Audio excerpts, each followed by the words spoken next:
জানাচ্ছি আমি ভাবনা আহমেদ। শুরুতেই বিআরবি কেবল সংবাদ শিরোনাম। কিছুক্ষণের মধ্যে ভারতের নতুন সরকারের শপথ অনুষ্ঠান, নিরাপত্তার চাদরে ঢাকা নয়াদিল্লি। যোগ দিচ্ছেন প্রধানমন্ত্রী শেখ হাসিনা সহ বিশ্ব নেতারা। রাতে মোদির সাথে বৈঠক। রাঘব বোয়ালদের লুটপাট বন্ধে এবারের বাজেট বললেন ওবায়দুল কাদের। মানুষের ঘাড়ে ঋণের বোঝা চাপিয়ে দেওয়ার অভিযোগ মির্জা ফখরুলের। রাজনৈতিকভাবে উপজেলা নির্বাচনে ব্যাপক অংশগ্রহণ হয়নি বলে ভোটার উপস্থিতি কম জানালেন সিইসি। চেয়ারম্যান প্রার্থীদের ৬৯% ব্যবসায়ী টিআইবি রেজিস্ট্রেশন। এবং চলতি বছর ৫০ ধরনের ওষুধের দাম বেড়েছে ১৪০% পর্যন্ত। লাগাম টানতে নীতিমালা করা হচ্ছে বললেন স্বাস্থ্যমন্ত্রী। শুনছিলেন বিআরবি কেবল সংবাদ শিরোনাম।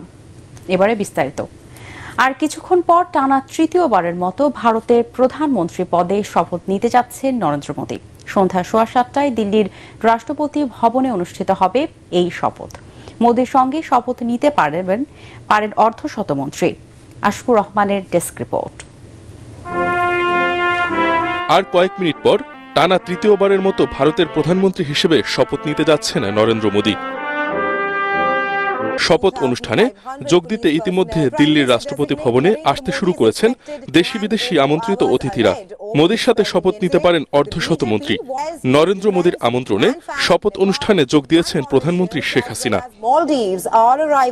আমন্ত্রণ জানানো হয়েছে শ্রীলঙ্কা, মালদ্বীপ, ভুটান, নেপাল, মরিশাস ও সেশেলসের শীর্ষ নেতাসহ ৮,০০০-এর বেশি অতিথিকে।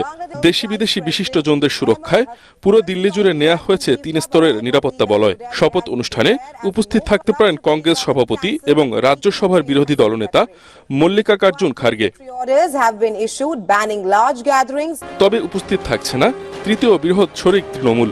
পশ্চিমবঙ্গের মুখ্যমন্ত্রী মমতা ব্যানার্জি গতকালই জানিয়ে দিয়েছেন শপথে উপস্থিত থাকছে না তার দল। নতুন এডিএর মন্ত্রিসভায় থাকছে বাংলার ২ জন সাংসদ সুকান্ত মজুমদার ও শান্তনু ঠাকুর। রাষ্ট্রপতি ভবন।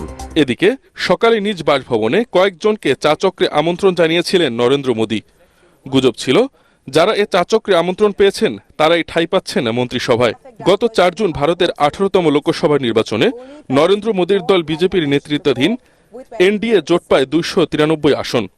অন্যদিকে ইন্ডিয়া জোট পায় ২৩৪ আসন। আশিকুর রহমান, এটিএন বাংলা।